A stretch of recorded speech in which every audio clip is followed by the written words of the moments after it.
Last period we have to complete it. Capacitors, capacity of conductor. C is equal to Q upon V. तर हे आपण पाहिलेलं आहे. हा कॅपॅसिटर आहे.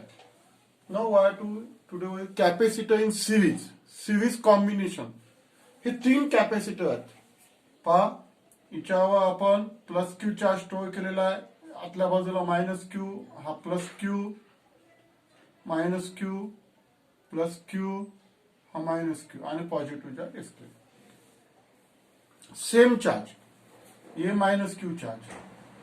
तो 3 condenser, 3 capacitor are connected in series. When 3 म्हणा किंवा several म्हणा, several capacitor are connected end to end. यानी negative plate is connected to the positive plate. Negative plate is connected to the positive plate. आणि 1 plate, 2 plate. मागच्या वेळेला पाहिलेला आपण capacitor हा 2 प्लेट पासून बनलेला असतो. हा सिम्बॉल आहे कॅपॅसिटरचा. एंड टू एंड कनेक्ट केलेला आहे सच दॅट सेम चार्ज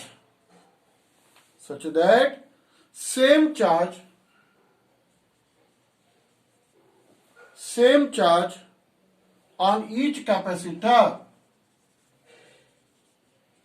प्रत्येक कॅपॅसिटर चार्ज सारखा असतो, but potential difference is different. Then this combination of capacitor is called as series combination. याला सिरीज कॉम्बिनेशन म्हणतात.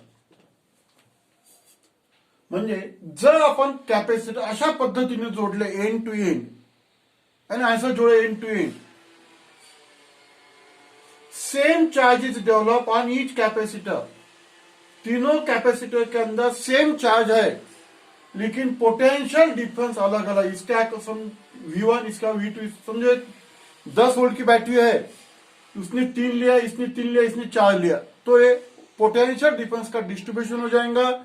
इसको बोलते हैं कैपेसिटर इन सीरीज, और this combination is called as a series combination. इसको सीरीज कॉम्बिनेशन बोलते हैं. ये 3 कंडेंसर है, 3 capacitor having capacity C1, C2, C3 are connected in series. ठीक है. When several capacitors are connected end to end, same charge on each capacitor, but potential difference is different, then this combination of capacitor is called as a series combination.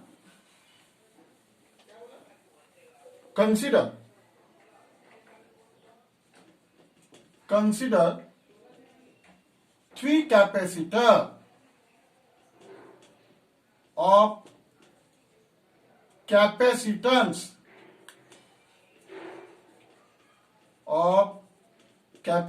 C1, C2 and C3 are connected in series. And this combination connected across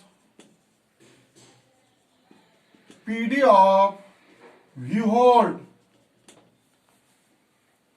हे जे series combination आहे ते आपण या potential डिफरन्सला connect केलेलं आहे, ज्याचा किती पोटेन्शियल डिफरन्स आहे V. समजलं ना. हे आपण माहिती दिलेली आहे. ठीक आहे. तर आता पोटेन्शियल डिफरन्स कसं असते वेगवेगळं. Therefore V is equal to V1 plus V2 plus V3 equation 1.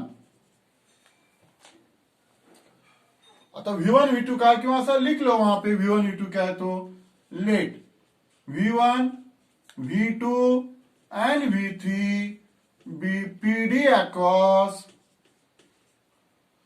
capacitor. C1, C2 and C3 respectively. म्हणजे V1 म्हणजे potential difference across C1, V2 म्हणजे potential difference across C2, V3 म्हणजे पोटेन्शियल डिफरन्स अक्रॉस C3. हे तीन potential difference आहे. आता आपण formula लिहू. काय लिहू? V is equal to V1 plus V2 plus V3 equation 1. ठीक आहे. आता पहा, तो पॉइंट लक्षात ठेवा. सिरीज कॉम्बिनेशन मध्ये चार्ज सेम असतो तर पोटेन्शियल डिफरन्स हे डिफरन्स असते. आता आपण कालचा फॉर्म्युला वापरू कॅपॅसिटन्सचा. काय कॅपॅसिटन्सचा फॉर्म्युला? Q upon V. समजलं ना? त्याच्यावरून आपण काढू शकतो. किंवा मग Q is equal to CV. हा सुद्धा फॉर्म्युला तुम्हाला माहित आहे. काढा बघा याच्यावर. C1 नाव C1 इज इक्वल टू हिचा चार्ज किती आहे? Q. पोटेन्शियल डिफरन्स किती आहे? V1. Therefore V1 is equal to Q upon C1. हे झालं V1 ची किंमत. चला सेम फॉर्म्युला, हा बेसिक फॉर्म्युला हा लक्षात ठेवा. C is equal to Q upon V, जो अपन कालच्या पेडला शिकलेला. अब यहां पे लगाओ ये C2 is equal to क्या आएगा? Q upon V2. Therefore V2 is equal to Q upon C2. ठीक है. अब ये फॉर्मूला ये तीसरे कैपेसिटर को लगाओ. क्या आएगा? C3 is equal to Q upon V3. देखो V3 is equal to Q upon C3. अब ये जो वैल्यूज है V1, V2 और V3 के, ये इक्वेशन 1 में अपना है. कौन सी इक्वेशन में अपना है? इक्वेशन 1. देखो फ्रॉम इक्वेशन 1 वही get V is equal to काय? V1 ची किंमत Q अपॉन C1, V2 ची किंमत Q अपॉन C2, V3 ची किंमत Q अपॉन C3. इक्वेशन 2. हे इक्वेशन 2 आहे. ठीक आहे. इक्वेशन 2. आता काय करायचं आहे? This combination, this series combination is replaced by single capacitor.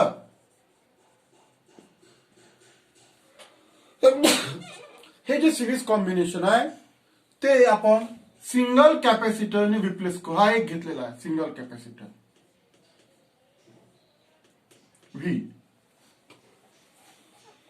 He positive plate plus Q charge, ही निगेटिव्ह प्लेट, हा मायनस Q चार्ज. याची कॅपॅसिटी आपण CS पकडू. याची कॅपॅसिटी किती पकडू? सिंगल कॅपॅसिटर कॉल्ड एज, याला इक्विव्हॅलंट कॅपॅसिटन्स म्हणतात ऑफ सिरीज कॉम्बिनेशन, किंवा इफेक्टिव्ह कॅपॅसिटर म्हणतात. काय म्हणतात त्याला? Effective, called as equivalent capacitance. याला इक्विव्हॅलंट कॅपॅसिटन्स म्हणतात. Equivalent capacitance of series combination, of series combination. CS ला म्हणतात equivalent capacitance of series combination. Now this combination is replaced by single condenser, single capacitor, whose capacity is CS. This series combination is replaced by single capacitor called as equivalent capacitance of series combination म्हणजे CS. ठीक आहे. मग याचा formula मांडू आता आपण. काय मग याचा formula? CS is equal to, charge किती आहे? Q. पोटेंशियल किती आहे? V. ठीक आहे. देखो V is equal to Q upon CS. V is equal to Q upon CS. ही किंमत आपण इक्वेशन 2 मध्ये आपण टाकून देऊ. काय इक्वेशन 2 आपलं? Therefore Q upon CS is equal to Q upon C1, Q upon C2, Q upon C3. Q upon CS, Q common काढा, 1 upon C1 plus 1 upon C2 plus 1 upon C3 cancel. काय formula मिळते? 1 upon CS is equal to 1 upon C1 plus 1 upon C2 plus 1 upon C3. हा formula मिळाला आपल्याला. तीन capacitor साठी हा formula काढलेला आहे आपण. This is the final expression of equivalent capacity of series combination. समजलं की नाही? हे फायनल एक्सप्रेशन आहे. समजा हा कॅपॅसिटर 10 मायक्रोफॅरडचा, हा 10चा, हा 10चा आहे. तो 1/10 प्लस 1/10 प्लस 1/10 यानी 3/10 यानी CS इज इक्वल टू 10/3 ऐसा आएंगे. तो 1/CS is equal to 1/C1 plus 1/C2 plus 1/C3. If n number of capacitor are connected in series combination, तर काय मग 1/CS is equal to 1/C1 plus 1/C2 plus up to 1/Cn. n number. जर तुम्ही 10 condenser series मध्ये लावले तर 1/C1 plus 1/C2 plus 1/C3 plus 1/C4 plus 1/C5 plus 1/C6 plus 1/C7 plus 1/C8 plus 1/C9 plus 1/C10 तिच्या या संख्येवर depend आहे. 2 लावले तर 1/C1 प्लस 1/C2, n लावले तर प्लस 1/. ठीक आहे. इफ जे हे कंडेन्सर सारखे असेल C1 is equal to C2, म्हणजे इफ असं म्हणू आपण, if all capacitor are same, म्हणजे C1 is equal to C2 plus same असेल. ठीक आहे. तर तुम्ही फायनल फॉर्म्युला हा सुद्धा घेऊ शकता. R equivalent R CS is equal to C/n. हे काय येईल? 1/इक्वलंट इज इक्वल टू n/C. त्याचे उलट करायचं. तर this is the final expression of. तर प्रॉब्लेम करिता तो जो फॉर्म्युला तो तुम्हाला पाठ करावा लागेल. कोणता formula? 1/CS is equal to 1/C1 plus 1/C2 plus 1/C3 for series combination of capacitor. तर सिरीज कॉम्बिनेशन ह्या दोन्ही फिगर तुम्हाला काढावं लागेल. हे आर्टिकल तुम्हाला 3 मार्कासाठी बोर्डाचे पैसे विचारू शकतात. त्याकरिता तुम्हाला ही फिगर काढणे आवश्यक है. सीरीज कॉम्बिनेशन के अंदर चार्ज सेम रहता, लेकिन पोटेंशियल डिफरेंस से डिफरेंस रहता. अब वो फॉर्मूला प्रॉब्लम के लिए 1/CS is equal to 1/CS म्हणा किंवा इक्वलंट म्हणा एकच आहे. समजलं की नाही? सारखंच आहे ते. 1/C1 plus 1/C2 plus 1/C3. So this is the article that is capacitors are connected in series.